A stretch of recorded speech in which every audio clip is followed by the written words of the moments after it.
এমন একজন ব্যক্তি যিনি একটি মেয়ের জন্য সারা রাত ইসরায়েলে মিসাইল নিক্ষেপ করেছিলেন।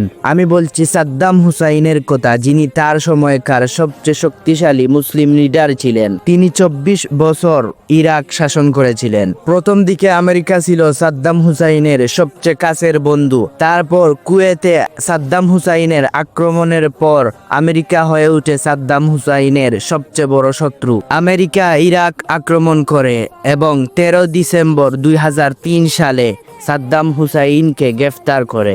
এরপর তাকে বিচার কোর্টে ফাঁসিতে ঝুলিয়ে মৃত্যুদণ্ড দেওয়া হয়। তাকে শাস্তি দেওয়ার সময় জজ তাকে দাঁড়াতে বলেন, তখন সাদ্দাম হুসাইন বলেন, আপনি আপনার ফয়সালা দিন, এবং তিনি হাসি মুখে মৃত্যুদণ্ড মেনে নিলেন। সাদ্দাম হুসাইনের মৃত্যুদণ্ড কার্যকর করার সময় তার নিরাপত্তায় থাকা 12 জন মার্কিন সেনার চোখে পানি ছিল, যারা ইসরায়েলকে শত্রু মনে করেছিল এবং ফিলিস্তিনকে অনেক সাহায্য করেছিল। তাদের মধ্যে একজন ছিলেন সাদ্দাম হুসাইন।